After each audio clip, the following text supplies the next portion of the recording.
বিসমিল্লাহির রহমানির রহিম।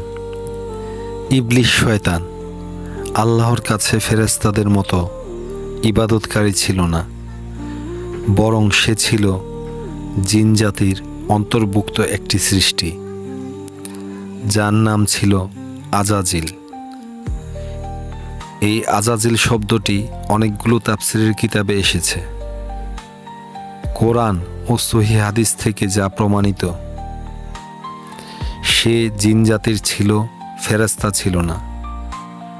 এ প্রসঙ্গে আল্লাহ পাক কোরআনে কারিমে বলেন, যখন আমি ফেরেশতাদের বললাম আদমকে সিজদা করো, তখন তারা সিজদা করল, কিন্তু ইবলিস করল না। সে ছিল জিনদের অন্তর্ভুক্ত। সূরা কাহফ। ইবলিস ছিল অত্যন্ত বড় আবেদ এবং ইবাদতকারী তথা জাহেদ।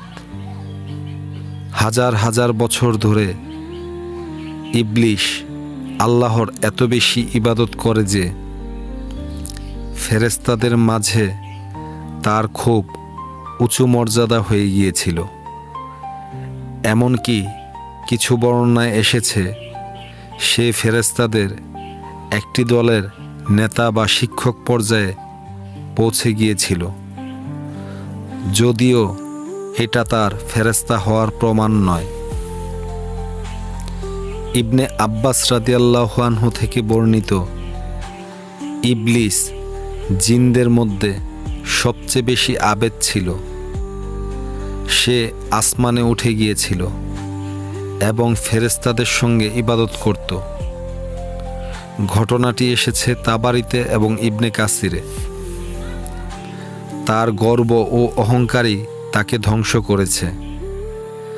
যখন আল্লাহ পাক আদম আলাইহিস সালামকে সৃষ্টি করে ফেরেশতাদের সিজদা করতে বললেন, তখন ইবলিস বলল, আমি তার চেয়ে উত্তম।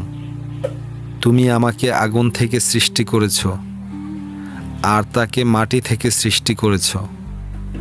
সূরা আরাফ আয়াত 12।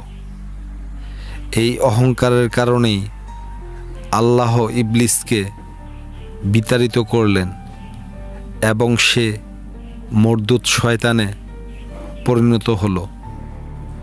যদি ভিডিওটি ভালো লাগে, চ্যানেলটি সাবস্ক্রাইব করুন, লাইক করুন, কমেন্ট করুন এবং বেশি বেশি শেয়ার করুন। দ্বীন ইসলাম জিন্দাবাদ।